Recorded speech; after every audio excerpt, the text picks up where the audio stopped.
It's wonderful to see all of you here. We want to welcome you, and this is a seminar today that'll be about an hour long, and I hope I can keep you awake.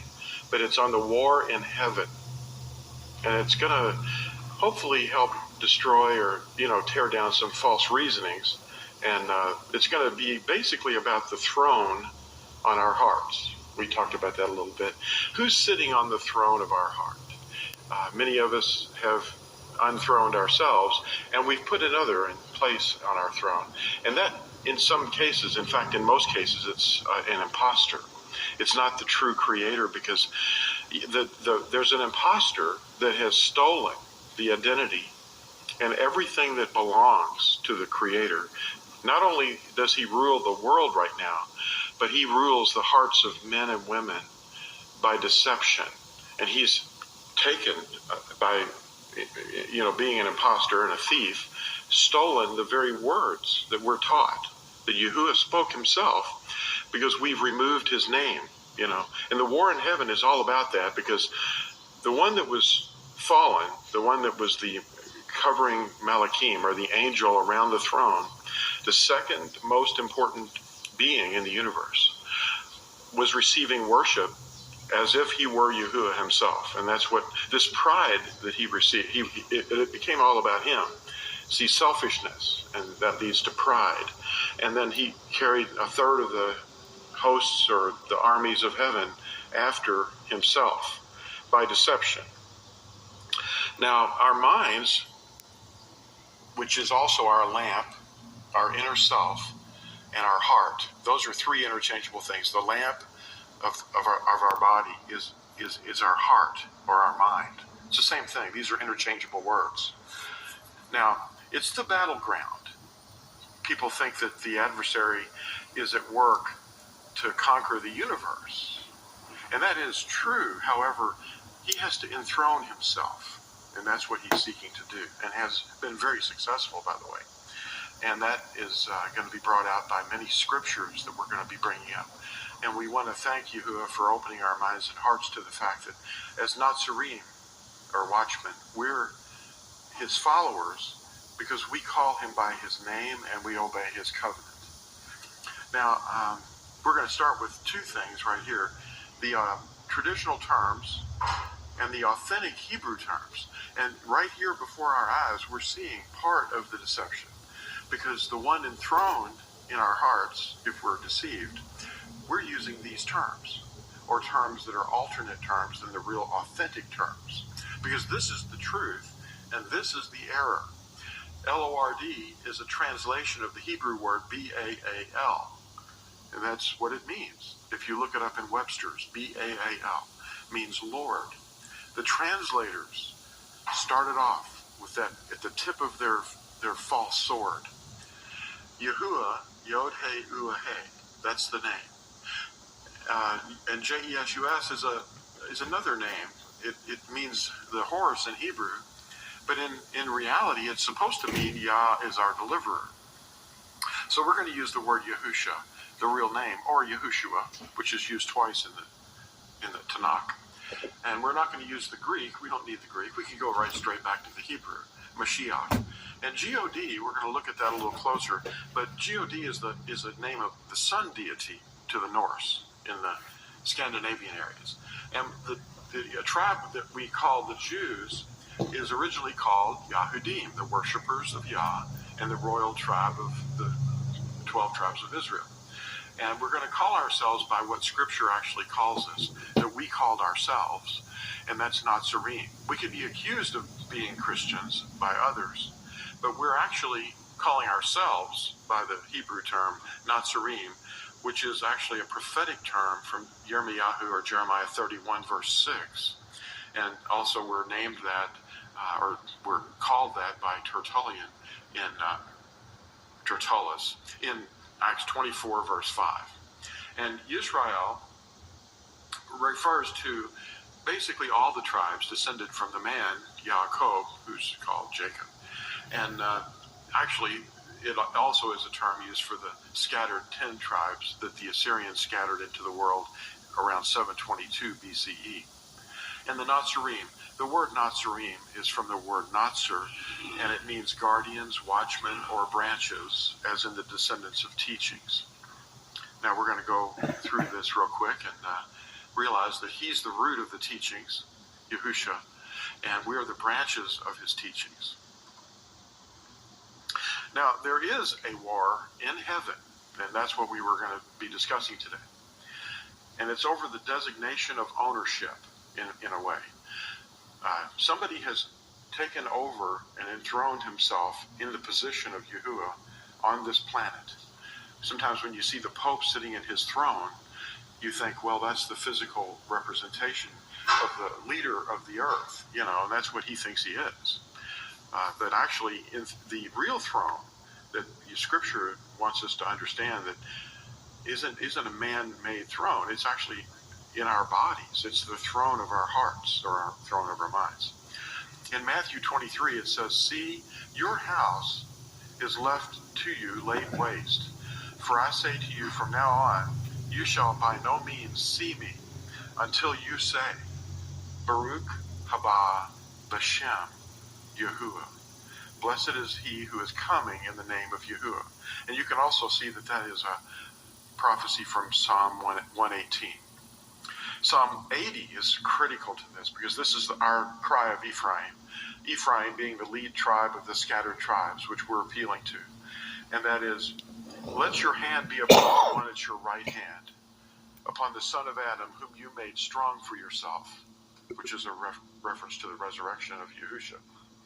And we shall not backslide from you. Revive us, and let us call on your name. Turn us back, O Yahuwah Elohim of hosts, and cause your face to shine, that we might be saved.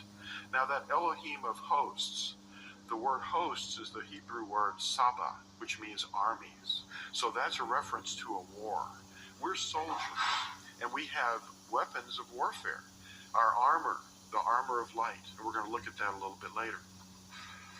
We're going to start off with the primary weapon in our war, and that is the tip of the sword. The tip of the sword is the identification of who he is, and that's his name. There it is, the tip of the sword. I put a sword up there.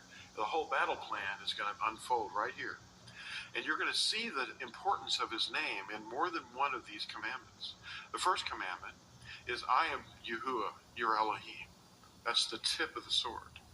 Now, if somebody comes along and changes that and takes another word and puts it in there, then they have supplanted and put an impostor in. Who brought you out of the land of Mitzrayim, out of the house of bondage. You have no other mighty ones against my face.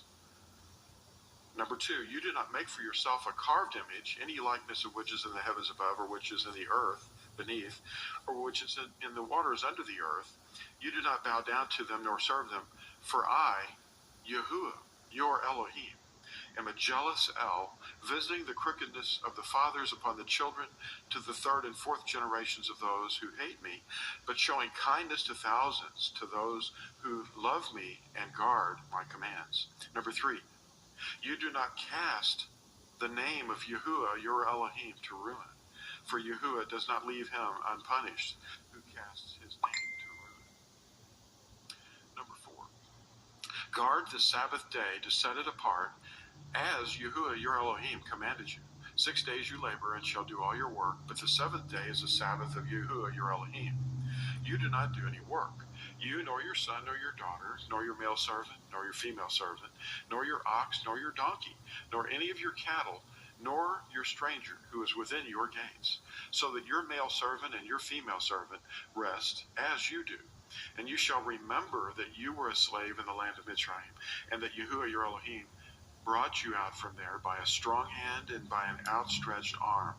Therefore, Yahuwah, your Elohim, commanded you to observe the Sabbath day. And that's also a covenant sign of the eternal covenant, Ezekiel 20.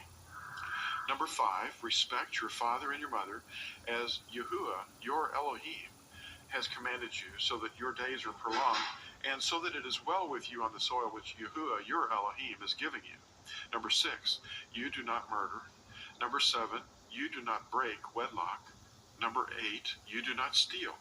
Number 9, you do not bear false witness against your neighbor. Number 10, you do not covet your neighbor's wife, nor do you desire your neighbor's house, his field, nor his male servant, nor his female servant, his ox, nor his donkey, or whatever belongs to your neighbor. And then it continues in Deuteronomy 6 and says, Hear, O Yisrael, Yahuwah, your Elohim, our Elohim. Yahuwah is one. And you shall love Yahuwah your Elohim with all your heart, and with all your being, and with all your might. And these words, which I am commanding you today, shall be in your heart, and you shall impress them upon your children, and shall speak of them when you sit in your house, and when you walk by the way, and when you lie down, and when you rise up, and shall bind them as a sign on your hand, and they shall be as frontlets between your eyes, and you shall write them on the doorposts of your house and on your gates. Now, the first to state his own case seems right until another comes and examines him. In other words, you can go back into the scriptures and see that the translators who stated their case first, they have made mistakes and errors, and they seem to be all being led by an entity that has misguided them. And they even say that traditions are the reason that we do these things. The world system indoctrinates people in order to entrap their minds. And you're a prisoner of your own beliefs if you've been misguided by false beliefs. And you're set free only by the truth. Here's a little fellow sitting on a bench that kind of gives the example of where we're going. He's saying, they call you all sorts of different names. Does that even matter to you? And then I just made this up, but it might be that the rabbi, or our rabbi, would say, I'm glad you care enough to ask. My identity was stolen long ago, and I'm using that problem to learn who will seek me with all their heart and get to know me. Now, here's the word G-O-D. We're going to look at that real briefly. We use the true personal name of the Creator. The term G-O-D is an adopted word from former sun worshippers. This is what the Encyclopedia Americana says from the 1945 edition. G-O-D is a common Teutonic word for personal object of religious worship, formerly applicable to superhuman beings of heathen myth. On conversion of Teutonic races to Christianity, the term was applied to the Supreme Being. Of course, people understand that the Supreme Being is the Creator, but the real thing we're going to try to point out in this seminar is that there's another imposter that's posing to be the Supreme Being. Now, in one place in the book of Joshua, chapter 11, his real name is Yahusha, actually, there's a term, B-A-A-L-G-A-D, which is actually translated L-O-R-D, or Lord, G-O-D. And that's what people use today. And, they left it out. I mean, that's in the translation, but that's interesting that they've adopted that when it's coming from, a Canaanite city. Now, the revelation of the name is given specifically in a text. Exodus, or Shemoth, chapter 3, verses 13 through 15.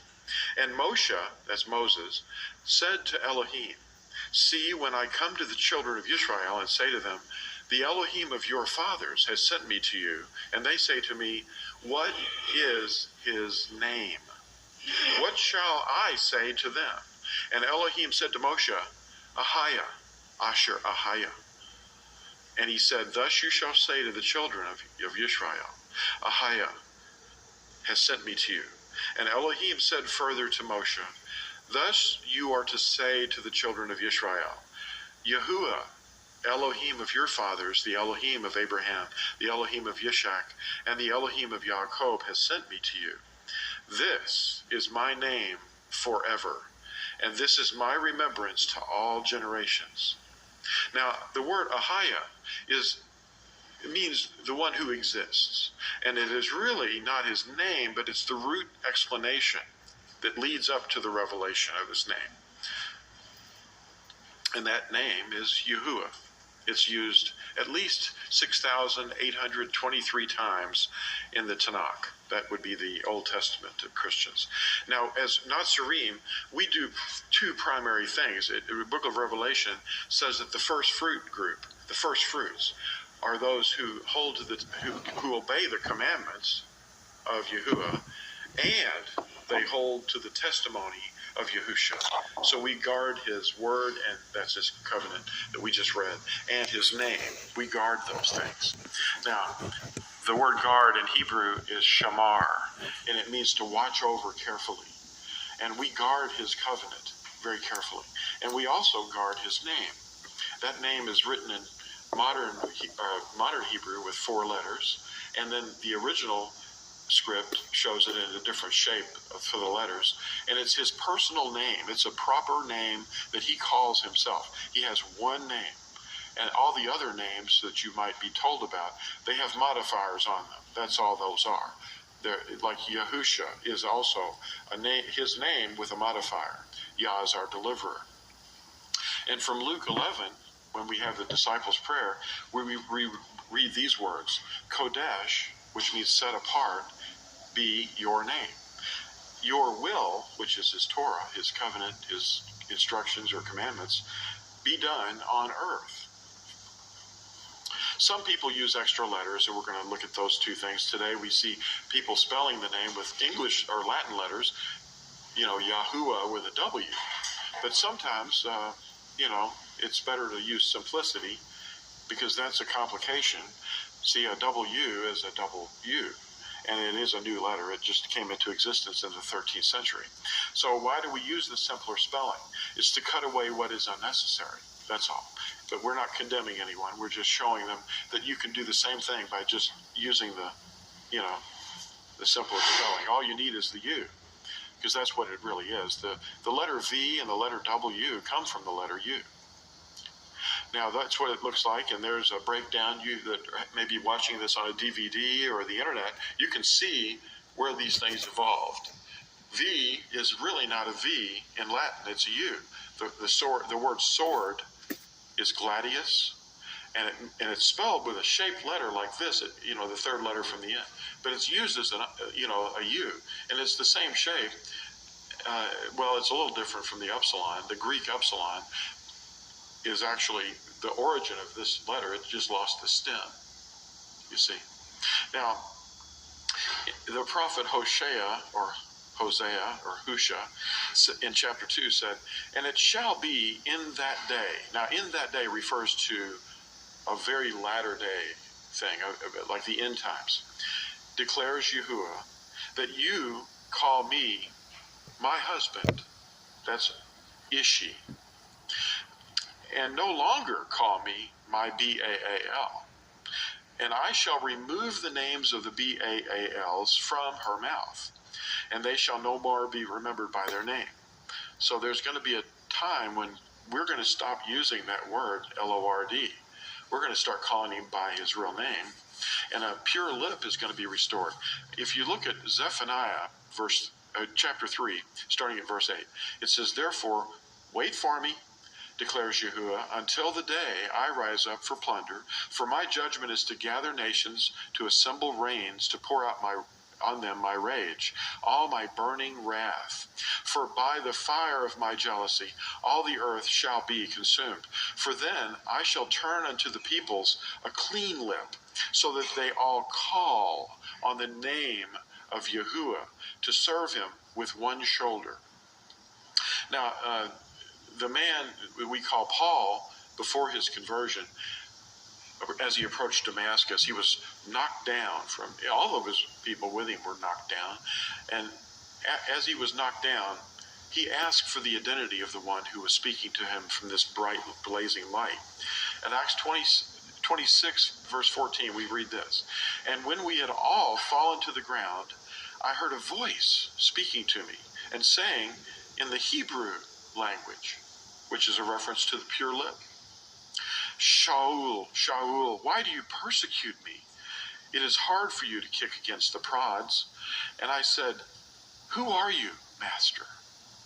And he said, I am Yahusha, whom you persecute. Now, what would be the language of the Brith Kadashah? Well, it would be Hebrew, not Greek. Now, if we change those words into Greek, or alter them or move them around, we're not doing the right thing. At the heart of the matter, though, is we are combatants. If we're immersed in the name of Yahushua, we're actually combatants in a war in heaven. And we entered that when we made our pledge at our immersion. It's a struggle over the identity of who we worship. And the objective involves the greatest stronghold of all. And this is a real big one to overcome. It's really hard. It's harder to overcome this stronghold than Christmas or the Bunny Rabbit Festival or the day of the week that we're supposed to rest on. It's harder than any of those things. It's the name. And an identity thief or imposter is pretending to be the Elohim of esteem. And you're going to see the scriptures that back that statement up. The ultimate question is, who is the sovereign of esteem? Now, the word in the Psalms and I think in the book of Habakkuk, this word is used at the end of some of the Psalms in order to inject emphasis. And there's two interpretations about this word. Salah. Salah means something that's highly important. Now, there's two theories about it among the teachers of the scriptures. One is that it's a musical term instructing the singer to play louder, to play really loud, to emphasize the importance of what is expressed. But the other is that it's a word that is actually supposed to be spoken, that emphasizes the great importance of what was being expressed.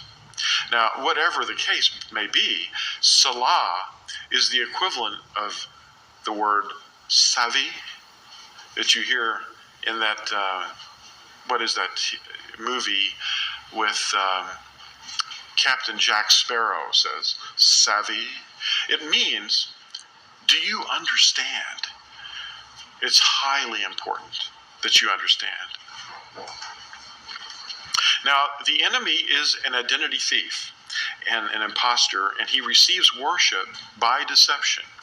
Revelation 14, verse 6 says, "And I saw another messenger flying in mid-heaven, holding the everlasting good news," that would be the Besorah, "to announce to those dwelling on the earth, even to every nation and tribe and tongue and people, saying with a loud voice, Salah, fear Elohim, and give esteem to him, because the hour of his judgment has come, and worship him who made the heaven and the earth and sea and fountains of water."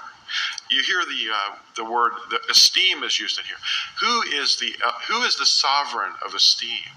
Who is it? Well, what is his identity? Is it Baal, Lord, or is it Yahuwah, our Elohim? Now the prophet, they call him Elijah or Eliyahu. He fought a battle of this war in heaven. It was one battle in the minds of people one day at Mount Carmel. Okay? Do you want to get the name right? What if he had said the wrong name after they had been going around all afternoon and cutting their bodies? And what if Elijah built this altar and put the sacrifice on it and then poured water on it and then used the wrong name? What would have happened? Now, it says in Psalm 138, "I bow myself toward your set-apart Hekel," that's temple, "and give thanks to your name for your kindness and for your truth, for you have made great your word, your name above all." Those two things are above all else. And that's what Nazarene are defending. That's why we keep emphasizing that at the beginning. His word and his name. Now, in Yael, or Joel chapter 2, it says, "And it shall be that everyone who calls on the name of Yahuwah shall be delivered. For on Mount Sion and in Jerusalem there shall be an escape, as Yahuwah has said, and among the survivors whom Yahuwah calls." That's also from Acts 2, verse 36. So Yahuwah is used a lot in the Tanakh. But the emphasis here is that the word Lord comes from the Hebrew word Baal. That's the definition. Now the message of Eliyahu, the prophet Elijah, confronting the people to identify the name of the one that they served. It says in 1 Kings 18, starting at verse 24, "And you shall call on the name of your mighty one, and I call on the name of Yahuwah, and the Elohim who answers by fire. He is Elohim." So all the people answered and said, "This word is good." And in 1 Kings 18, verse 20, it says, "Ahab then sent for all the children of Israel and gathered the prophets on Mount Carmel," the prophets being about, I think, 850 of them, I guess. Prophets of Baal and Asherah. "And Eliyahu came to all the people and said, 'How long would you keep hopping between two opinions? If Yahuwah is Elohim, follow him. And if Baal, follow him.' But the people answered him not a word." Now, have your teachers been making excuses about the name? "Well, we speak English. Or we see it in Greek this way. This word kurios is the one. That's what the apostles wrote down." Well, translators shift the worship to this deity, Baal, who's actually the adversary. In 1 Kings 18, it says, "And when all the people," now this is the King James Version, this is an example of how the translators fool us. "And when all the people saw it," they saw the fire fall when he said the name Yahuwah. "And they saw it, and they fell on their faces, and they said, 'The Lord, he is the God?' No, that's not what they said. That's not at all what they said. The text says, they said this, 'Yahuwah, Hua ha-Elohim.' That means Yahuwah, he is the Elohim. That's what it means. And they said it twice. In John 17, which is the place where Yahusha is praying, the high priestly prayer for all of us, he says, "I have revealed your name to the men whom you gave me out of the world. They were yours, and you gave them to me, and they have guarded your word." See that? He's talking about the name, and he's talking about the word. That's the covenant. See Psalm 138, verse 2, where it says, "You have made great your word, your name above all." The battlefield is in the mind. It's who sits on the throne of the hearts, not who's sitting on the throne of the Vatican. The throne of the Vatican is impertinent. The throne of men's hearts is where the real battlefield is. It's the same thing as the mind. As in the days of Eliyahu, the battle remains a rivalry over the name of the one we serve. Acts 2:36 says, "Therefore, let all the house of Yisrael know for certain that Elohim has made this Yahusha, whom you impaled, both Master and Messiah."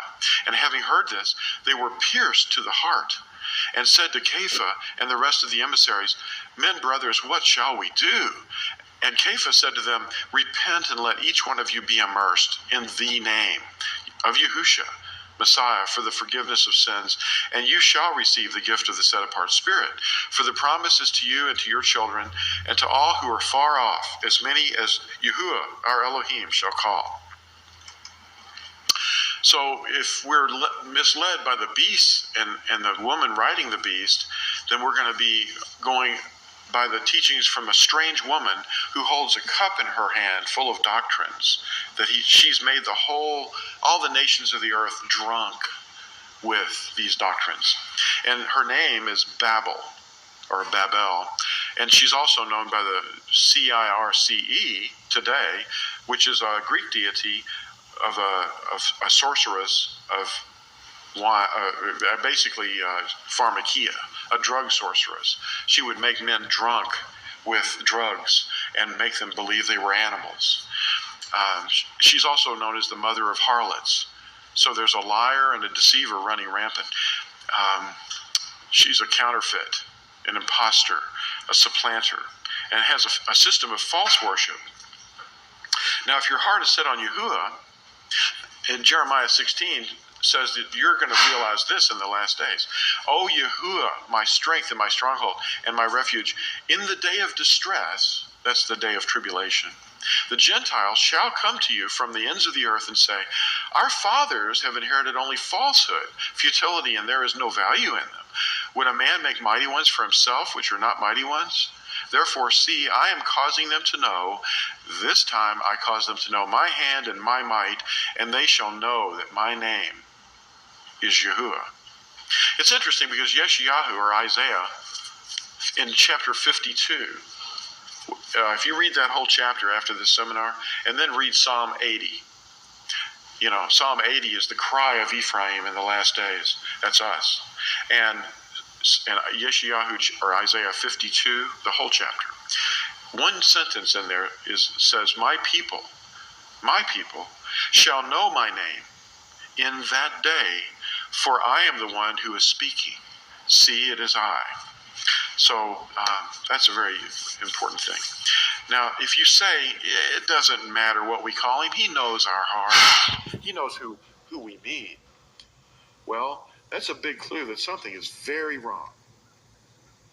So actually, what we set our hearts on, the translators use the word lust. It means to cultivate or decide. And it creates a mental fortress. And it's set up in our hearts, in our minds. And we enthrone that belief. And the name is critical. This is the actual way that the adversary receives his worship. Because we allow the teachers that we listen to enthrone the false name on our hearts. And we have to turn away from all the false names. From the Catholic organization, Catholic.org website, a headline is there. You can go see it. The Holy See stops the use of Yahweh in Catholic worship. It's not allowed. The CNS, or Catholic News Service, announced August 12, 2008, in a 2-page letter to all Catholic bishops from the Vatican Congregation for Divine Worship and the Sacraments. Sacraments, where's that written? Addressed to the Episcopal conferences around the world. By directive of the Holy Father. Whoa, who is the Holy Father? Who is the set-apart one? Who is the sovereign of esteem? They've already tricked us here, see? They think that a man is the set-apart Father.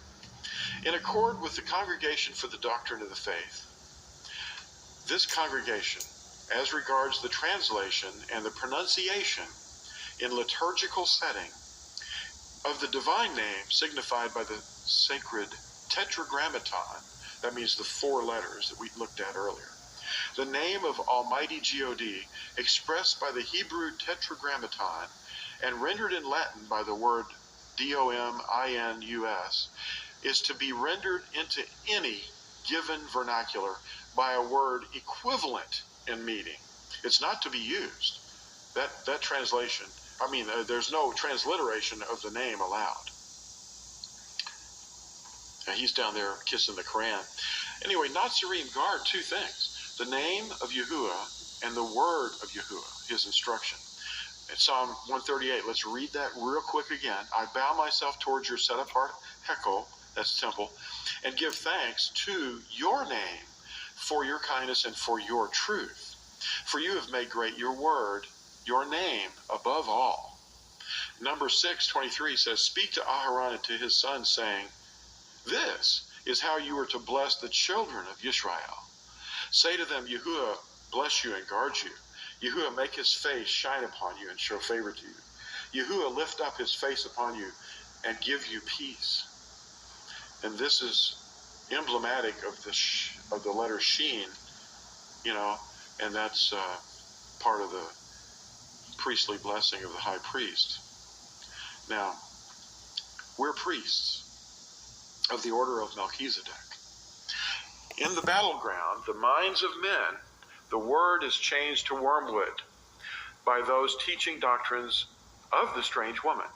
We plead with people to come out of her. See, the supplanter, the imposter, has shifted and stolen not only the physical world, but also the words themselves of Yahuwah. And all of the credit and the esteem that is given to him is given to someone else. Now, it's done very, very carefully. The strange woman is Babel, or Mother Circe. That word is actually the origin of the word Church. That's a King James thing. There can be only one. It's a little phrase from a movie that Christopher Lambert was in, if some of you've seen it. And Sean Connery and Chuck Norris and Clint Eastwood are all pictured here. Who could it be? Well, there's three cups here to decide from.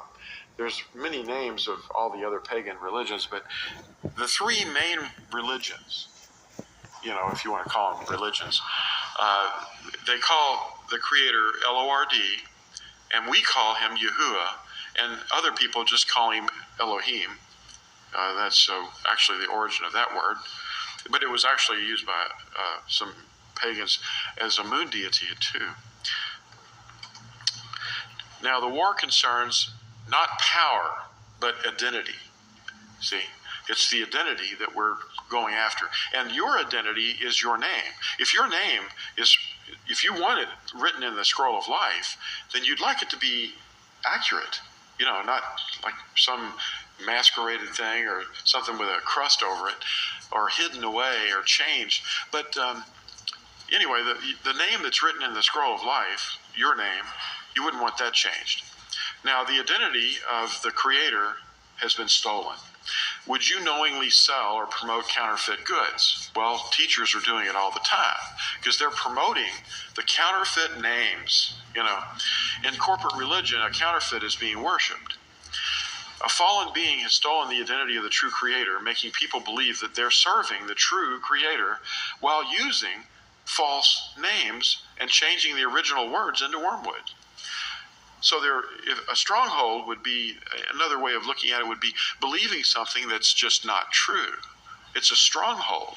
It's something that you've put in there in your heart and your mind, and you're just going along with it and excusing it, saying, well, it's fake, but it's okay. He knows what I mean. He knows my heart. Well, an imposter, an identity thief, a deceiver, would you like to break that stronghold and come out of that box that you've imprisoned yourself in? Ecclesiastes 7 says, a good name is better than precious oil, and the day of death than the day of one's birth. That's good to know. We've already overcome our day of birth. We're here. So the day of one's death is even greater. And that's a good thing to look forward to, if you're prepared. Exodus 15 says, then Moshe and the children of Israel sang this song to Yahuwah and spoke, saying, I sing to Yahuwah, for he is highly exalted. The horse and its rider he has thrown into the sea. Yah is my strength and song, and he has become my deliverance. He is my El, and I praise him. Elohim is my father, and I exalt him. Yahuwah is a man of battle. Yahuwah is his name. Doesn't say anything about any other names. Now, we of the covenant call to those who sit in darkness, who are imprisoned. Now, they've imprisoned their own hearts and minds because they sit in darkness because they don't have the name. When people read the scriptures, they can't understand them because they are using the wrong name. So he's not going to come down with fire and light a sacrifice in another name. He's going to light that fire in your heart, just like Elijah called down Yahuwah by using his name. When you do that, big time changes occur. And also you become an enemy combatant, of the adversary. Yeshayahu, or Isaiah 42 says, I, Yahuwah, have called you in righteousness, and I take hold of your hand and guard you, and give you for a covenant to a people, for a light to the Gentiles, to open blind eyes, to bring out prisoners from the prison, those who sit in darkness from the prison house. I am Yahuwah, that is my name. And my esteem I do not give to another, nor my praise to idols. Now, at our immersion, our enlistment point, that's when we join the army of Yahuwah. If we're joining another army, it's not going to be a good thing. We won't be protected. The fire won't fall, But we'll feel like we're really doing the right thing, because the words, they have power. But the thing of it is, Yahushua's not in us. Now, our enlistment point in the war is calling upon the name of Yahushua, when our true Redeemer for deliverance. And the washing of the word of Yahuwah releases us from the captivity and the control of the evil woman, Babel, which is also known as CHURCH, or CIRCE. That's when we pledge ourselves to become combatants. And the indwelling of Yahushua's Spirit comes upon us, and then we're armored. We're actually figuratively wearing armor. And the tip of the sword that we hold, which is the only offensive weapon we have, is the tip of the sword involves his name. I am Yahuwah, your Elohim. No one else. Now, we put on our armor of light. We can read about it in Romans 13:12, and we enlist as a combatant in the war in heaven. This war is still going on. Now, the word in Hebrew for war is milkama, and it actually means in the sense of fighting, a battle, and that's generally a war or a fight. The Nazarene are involved in this fight, and the strongholds are what we're actually trying to combat. It's the strongholds of men's minds. Revelation 12, verse 9 says, and the great dragon was thrown out, that serpent of old called the devil and Satan, who leads all the world astray. He was thrown to the earth, and his messengers were thrown out with him. And in 17 it says, and the dragon was enraged with the woman, and he went to fight with the remnant of her seed, those guarding the commands of Elohim and possessing the witness of Yahushua, Messiah. Now the woman Yisrael is the bride of Yahuwah, and we're restoring people to the covenant. But the strange woman, CIRCE or whatever, is riding the beast. And we can see a picture here of actually the operation of how that happens. You've got the false teachers with the power of the government behind them. And it's actually a unity there, because this man was the same religion as these men, and they were enforcing their doctrines. The first commandment is the key, like I mentioned before. Deuteronomy 5:6 says, I am Yahuwah, your Elohim. Yahuwah wants us to be aware of the scheme of our enemy, and his name is the key that identifies him so that we know who we worship. That's why his name is the key of knowledge. They removed the name from, after the exile to Babylon, the Yahudim, that were the southern tribes, came back to the land, and they removed the permission to use the name aloud. And the only one that was able to use it was the high priest, and that was done, I think, once a year on Yom Kippur. Now, Yeshayahu, or Isaiah 42, says, I am Yahuwah. That is my name, and my esteem I do not give to another, nor my praise to idols. Anaki Yahuwah Eloheinu, I am Yahuwah, your Elohim. Satan assumes the credentials of Yahuwah to divert all honor toward himself. He may not take Yahuwah's name. He can say Yahuwah's name, but he can't take it for himself. That permission is obviously not given. But we see the commandment declares, I am Yahuwah, your Elohim. And he says this to differentiate himself from all the impostors who might steal his identity. So the lying deceiver seeks to display himself in the hearts and minds of mankind in the place of Yahuwah, taking credit for all creation.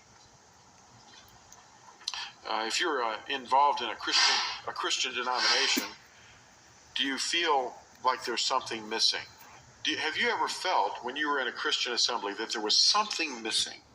Some missing force, a power that just wasn't there. It didn't ignite your heart. In Jeremiah 23, verse 25 through 27, it says, I have heard what the prophets have said who prophesy falsehood in my name, saying, I have dreamed, till when shall it be in the heart of the prophets of falsehood, and prophets of the deceit of their own heart, who try to make my people forget my name by their dreams, which everyone relates to his neighbor, as their fathers forgot my name, for B-A-A-L. That would be the Lord. So the word B-A-A-L, you need to look up if you're not familiar with it. In a Webster's or an encyclopedia, you'll see that it means, in English, it means the Lord. And they wrestle very, very hard to keep their error.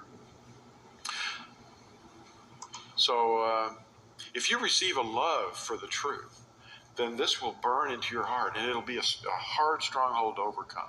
2 Thessalonians says in chapter 2, the coming of the lawless one, that's the coming of the lawless one, predominantly in the men's hearts, is according to the working of Satan, with all power and signs and wonders of falsehood, and with all deceit of unrighteousness in those perishing, because they did not receive the love of the truth in order for them to be saved. And for this reason Elohim sends them a working of delusion, for them to believe the falsehood, in order that all should be judged who did not believe the truth, but have delighted in the unrighteousness. Now the Torah guards us against the tongue of the strange woman. The tongue of the strange woman is teaching the things out of that golden cup that she holds of abominations. Proverbs 6 says, these 6 matters Yahuwah hates, and 7 are an abomination to him: a proud look, a lying tongue, and hands shedding innocent blood, a heart devising wicked schemes, and feet quick to run to evil, a false witness breathing out lies, and one who causes strife among brothers. My son, watch over your father's command, and do not forsake the Torah of your mother. Bind them on your heart always, and tie them around your neck. When you are walking about, it leads you, and when you lie down, it guards you. Even in our sleep, the Torah guards us. And when you have woken up, it talks to you. For the command is a lamp, and the Torah a light, and reproofs of discipline a way of life, to guard you against an evil woman, from the flattering tongue of a strange woman. Now that's a literal strange woman too, but it's also speaking of the errors and the lies of the strange woman called Circe, or Babel. And there's a footnote here for Psalm 119, verse 105. Your word is a lamp to my feet, a light for my path. Now the Torah is alive because it's a living person. Psalm 119, 104 says, from your orders I get understanding, therefore I have hated every false way. Your word is a lamp to my feet and a light to my path. I have sworn and I confirm to guard your righteous right rulings. I have been afflicted very much. O Yahuwah, revive me according to your word. And Hebrews 4:12 says, for the word of Elohim is living. The word is the sword. It's the sword in our armor, and working, and sharper than any two-edged sword, cutting through even to the dividing of being and spirit, and of joints and marrow, and able to judge the thoughts and intentions of the heart. 2 Chronicles 16, verse 9 says, for the eyes of Yahuwah diligently search throughout all the earth, to show himself strong on behalf of those whose heart is perfect to him. You have acted foolishly in this, so from now on you shall have battles. Psalm 44 says, if we have forgotten the name of our Elohim, or spread forth our hands to a strange mighty one, will not Elohim search this out? For he knows the secrets of the heart. So where is the battlefield? It's not in the world, it's in our minds. Romans 12:2 says, be transformed by the renewing of your mind, so that you prove what is that good and well-pleasing and perfect desire of Elohim. Now, you have to overcome the programming of the world. That's the cosmos. And he can search your mind, just like Spock here can search the thoughts of your inner mind. It's a mind probe. Anyway, Romans 12:2 says, and do not be conformed to this world, but be transformed by the renewing of your mind, so that you prove what is that good and well-pleasing and perfect desire of Elohim. So the satanic programming, if we instill the errors into our minds. If we allow that, then we're not really wearing the armor, because if you're wearing the armor, if Yahuwah is in you, you've been immersed in his name, then you have the ability to put that shield up and stop those lies, those fiery darts. So the weapons that are used against us primarily are the same weapons that the adversary has always used, even from the Garden of Eden. You can find these three weapons: pleasure, possessions, and position. In 1 John, or 1 Yahuchanan 2, it says, do not love the world. That means the things of the world, any of the things, nor that which is in the world. If anyone loves the world, the love of the Father is not in him, because all that is in the world, the lust of the flesh, the lust of the eyes, and the pride of life, is not of the Father, but is of the world. And the world passes away in the lust of it, but the one doing the desire of Elohim remains forever. Now the world is the word cosmos, and it means the world system, and that includes the religious little beliefs that people have. Now the word lust is actually the word epithumia, and it means the heart's desire. It means what your heart goes after. And if it goes after these three things, pleasure, or possessions, or position, then you're in serious trouble. And that's why we see the political systems of the world in such a horrible state, because all of those people are actually going after, their hearts are going after those three things. You can see it happening all the time. In the political arena, it isn't just confined to our government, it's confined to all the governments, Come out of her, Babel, or Circe, the strange woman, Proverbs 6:24 talks about. In Revelation 18 it says, and after this I saw another messenger coming down from the heaven, having great authority, and the earth was lightened from his esteem. And he cried with a mighty voice, saying, Babel the great is fallen, and has become a dwelling place of demons, a haunt for every unclean spirit, and a haunt for every unclean and hated bird, because all the nations have drunk of the wine of the wrath of her whoring, and the sovereigns of the earth have committed whoring with her, and the merchants of the earth have become rich through the power of her riotous living. And I heard another voice from the heavens saying, come out of her, my people, lest you share in her sins, and lest you receive of her plagues. Now, Babel is Circe, naming herself Church. We of the covenant call to those who sit in the darkness of their own stronghold. Yeshayahu 42, again, I'm going to read it. You can see it. It says, I, Yahuwah, have called you in righteousness, and I take hold of your hand and guard you and give you for a covenant to a people, for a light to the Gentiles, to open blind eyes, to bring out prisoners from the prison, those who sit in darkness from the prison house. I am Yahuwah, that is my name, and my esteem I do not give to another, nor my praise to idols. And this is a Hebrew text here. It says, Shema Yisrael, Yahuwah, Eloheinu, Yahuwah, Akkad. That's, hear, O Yisrael, Yahuwah, our Elohim, Yahuwah is one. Now, the question that we asked at the beginning was, who is the sovereign of esteem? Who does he want to give his esteem? Who do we give our esteem to? He says he will not give it to another. So he's Yahuwah, and he links that with his esteem. Now watch this. Overthrowing the strongholds of thought, because the battlefield is in the hearts and minds. For in 2 Corinthians 10 it says, for though we walk in the flesh, we do not fight according to the flesh.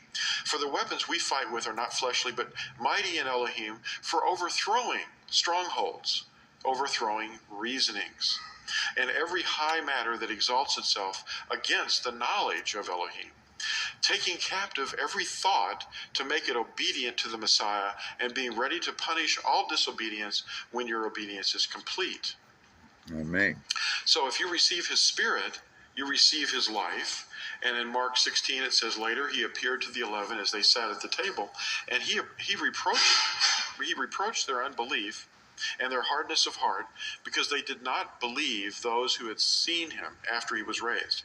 And he said to them, "Go into all the world and proclaim the good news to every creature. He who has believed and has been immersed shall be saved, but he who has not believed shall be condemned." And in John, or Yahushua 20, in verse 20, it says, "And having said this, he showed them his hands and his side. The taught ones therefore rejoiced when they saw the master. Then Yahushua said to them again, 'Peace be to you. And the Father has sent, as the Father has sent me, I also send you.' And having said this, he breathed on them and said to them, 'Receive the set-apart Spirit.'" Now the armor that we wear is the Spirit, the indwelling of the mind of Yahuwah, which Yahushua brings with us. And the reign of Yahuwah is within you. That's where we enthrone him. We get off of our throne and we put the true Creator on our throne. Luke 17 says, "And having been asked by the Pharisees when the reign of Elohim would come, he answered them and said, 'The reign of Elohim does not come with intent watching, nor shall they say, look over here, or look there. For look, the reign of Elohim is within you.' The objective is winning hearts, not land. The battlefield is in the hearts and minds of men and women. We capture territory each time that we're used by Yahushua to guide a new recruit into the truth, releasing them from the prison, and they are immersed into the name. Immersion is their pledge of allegiance to Yahushua in battle, and they're now soldiers in the war, and when they're fully trained, they're equipped for warfare and the weapons of love and peace. Now, if you set your heart on something, that's where we get the word epithumia, or lust. If you set your heart on something, you've got to seek him in that kind of degree of enthusiasm. In Deuteronomy 32, we see this. At verse 45, it says, "And when Moshe ended speaking all these words to Israel, he said to them, 'Set your heart on all the words which I warned you today, so that you command your children to guard to do all the words of this Torah.'" And in the book of Joshua, or Yahushua, chapter 24, he says in verse 15, "And if it seems evil in your eyes to serve Yahuwah, choose for yourselves this day whom you are going to serve, whether the mighty ones which your fathers served that were beyond the river, or the mighty ones of the Amorites in whose land you dwell. But I and my house, we serve Yahuwah." See? And the translators have changed that for you. They say, "the Lord," The enemy is a strange woman, and it involves human traditions, and they excuse it that way. In Proverbs 6, it says, "My son, watch over your father's command, and do not forsake the Torah of your mother. Bind them on your heart, always. Tie them around your neck. And when you're walking about, it leads you. When you lie down, it guards you." See, when you're asleep, sometimes you might remember having a dream. And in the dream, you go, "Wait a minute, that's against Torah." It happens to me all the time. Anyway, it's about this strange woman, the doctrines of this woman holding the cup. Revelation 17 says, "And the woman whom you saw is that great city, having sovereignty over the sovereigns of the earth." That word sovereignty is interesting. Now watch this. "Be strong and courageous, because the water of life is with you." In Joshua, or Yahushua chapter 1, it says, "Only be strong and very courageous to guard to do according to all the Torah which Moshe my servant commanded you. Do not turn from it right or left, so that you act wisely wherever you go. Do not let this book of the Torah depart from your mouth, but you shall meditate on it day and night, so that you guard to do according to all that is written in it. For then you shall make your way prosperous and act wisely. Have I not commanded you? Be strong and courageous. Do not be afraid nor be discouraged, for Yahuwah your Elohim is with you wherever you go." The war in heaven is waged to win hearts, and remember, mind, heart, and lamp are the same thing. And his half-brother James, or Jacob, says in chapter 4, "Draw near to Elohim, and he shall draw near to you. Cleanse hands, sinners, and cleanse hearts, you double-minded. Sounds just like Eliyahu. Exodus 20 says, in every place where I cause my name to be remembered, I shall come to you and bless you. Mark 8, verse 38 says, for whoever is ashamed of me and my words in this adulterous and sinning generation, of him the son of Adam also shall be ashamed when he comes in the esteem of his Father with the set-apart messengers. He said, I am with you over and over and over. And Jeremiah 46 in verse 27 says, but as for you, do not fear, O my servant Jacob, talking to the tribes of Israel, and do not be discouraged, O Israel, for look, I am saying to you from afar, and your descendants from the land of their captivity, and that's where we are, and Jacob shall return and shall have rest and be at ease, with no one disturbing. Do not fear, O Jacob, my servant. He's talking to us, declares Yahuwah, for I am with you. Though I make a complete end of all the Gentiles to which I have driven you, yet I do not make a complete end of you. But I shall reprove you in right ruling, and by no means leave you unpunished. The armor is Yahusha with us, guarding and guiding and protecting. Ephesians 6 talks about our armor. For the rest, my brothers, be strong in the Master and in the mightiness of his strength. Put on the complete armor of Elohim for you to have power to stand against the schemes of the devil, because we do not wrestle against the flesh and blood, but against principalities, against authorities, and against the world rulers of the darkness of this age, against spiritual matters of wickedness in the heavenlies. Because of this, take up the complete armor of Elohim, so that you have power to withstand in the wicked day, and having done all, to stand. So the war in heaven is raging right now. And we're going to look at real quick at a Hebrew word for army, Sabah. And it actually means a mass of persons, especially regularly organized for war. And the important question that was asked at Psalm 24, and we've asked this question earlier, but we're going to see what this question is again. Psalm 24, verse 7 through 10 says, lift up your heads, O gates, and be lifted up, you everlasting doors, and let the sovereign of esteem come in. Who is this sovereign of esteem? Yahuwah, strong and mighty. Yahuwah, mighty in battle. Lift up your heads, O you gates, even lift up, you everlasting doors, and let the sovereign of esteem come in. Who is this sovereign of esteem? Yahuwah Sabah. That means Yahuwah of armies. He is the sovereign of esteem. Salah. Now that word Salah is an emphasis. Do you understand? It's very highly important. And every knee will bow. And Philippians 2 verse 10 and Romans 14:11, it says every knee will bow. And every heart, every mouth confess that Yahusha is Elohim. What shall we do? Acts 2:37, the crowd said, having heard this, they were pierced to the heart and said to Kepha and the rest of the emissaries, men, brothers, what shall we do? And Kepha said, repent and let each one of you be immersed in the name of Yahusha, Messiah, for the forgiveness of your sins, and you shall receive the gift of the set-apart Spirit. So we say, repent, for the kingdom of Yahuwah draws near, which is the message that he was saying. It says in the translations, the kingdom of heaven, the kingdom of Shamayim. But what is the kingdom? Who is the sovereign of esteem? It's the kingdom of Yahuwah is what it is. And we're saying, Baruch haba b'shem Yahuwah. Blessed is the one coming in the name of Yahuwah. And again, it says, no man is going to stand against you before you all the days of your life.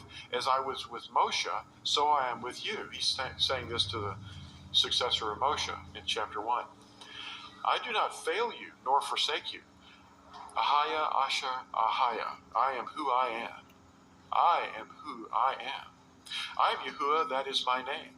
Yeshayahu, chapter 42. And see, I am with you always, until the end of the age.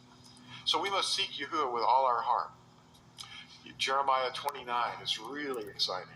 For I know the plans I am planning for you, declares Yahuwah, plans of peace and not of evil, to give you a future and expectancy. Then you shall call on me, and shall come and pray to me, and I shall listen to you. And you shall seek me and shall find me, when you search for me with all your heart. And I shall be found by you, declares Yahuwah, and I shall turn back your captivity. And I shall gather you from all the Gentiles, from all the places where I have driven you, declares Yahuwah. And I shall bring you back to the place from which I exiled you. Now, here's a modern parable that I just last week, Yahuwah woke me up in the middle of the night, gave me this, and it's called The Touch of the Physician. And first of all, parables are dark sayings. They're the meaning of the elements is hidden from most people, so that the comprehension isn't possible for outsiders to interpret. But here's the meaning of the elements that you're going to see. When I use the word hallmark, I'm meaning the outward sign or signal, the family crest or the primary trait. So a hallmark is something we'll be known by. And the name is the identity that specifically defines someone apart from all others. And a leper is metaphorically a sinner who's slowly dying a horrible death. And this represents every person in the world. Light is the Torah, the words, the instructions of Yahuwah, by which every person is to live by. And in this parable, physicians in general are a general reference to human teachers that are promoting anti-Torah patterns. The physician that is in the parable is Yahushua himself, the light of the world. And the touch of the physician is the indwelling of the spirit of Yahushua, the well of living waters. And here's the parable.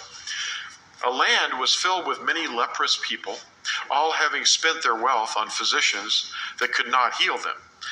They were hopeless and turned away from all physicians, considering them to be frauds. As one of the lepers lay dying, he prayed a final prayer that someone be sent to help the others to be cured and live normal, healthy lives. Immediately, a brilliant light enveloped him, and a kind presence came into him. The light brought him joy, peace, and healing. He realized that Yahushua, the creator of all things, had healed him because he prayed for others, not himself. He had learned to love others more than his own life, and had been begotten from above by the touch of the physician. Now, rising up in complete health of mind and body, the former leper went to share what had happened to him and told everyone the name of Yahushua healed him. Each leprous person who accepted the name of Yahushua received the healing light and arose to continue the work of sharing the name of the physician who delivers from death and is the light of life. Certain lepers who would not accept the words and receive the light became bitter and envious and began to malign the former lepers who worked among the leper community. They accused them of all kinds of shameful activities, evidenced by the fact that they associated with known lepers. As more and more healthy people heard about the work among the lepers, support for their work came in from all over the world. Kindness, encouragement, and love propelled a great restoration. Love became the hallmark between all those who accepted the light, and they gave praise and honor to the touch of the physician. That's the indwelling of the Spirit of Yahushua that took away the leprosy of death and brought his life into the darkness of a dying world.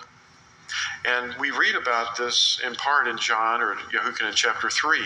For Elohim so loved the world that he gave his only brought forth Son, so that everyone who believes in him should not perish, but possess everlasting life. For Elohim did not send his Son into the world to judge the world, but that the world through him might be saved.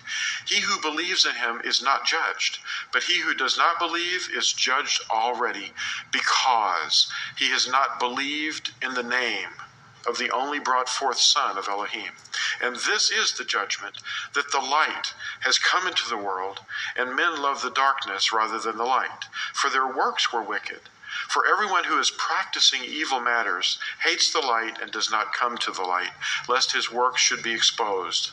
But the one doing the truth comes to the light, so that his works are clearly seen, that they have been wrought in Elohim. So our commission as Nazarene was given to us in Matthew 28. Therefore go and make taught ones of all the nations, immersing them in the name of the Father and the Son and the set-apart Spirit, teaching them to guard all that I have commanded you. And see, I am with you always until the end of the age. So we teach them the name and teach them the Torah. And we're saying it, Baruch haba b'shem Yahuwah. That's the end of it.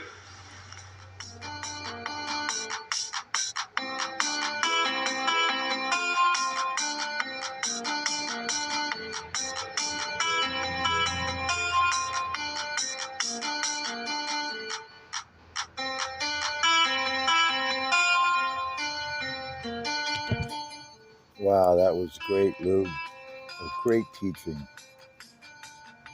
Baruch haba b'shem Yahuwah.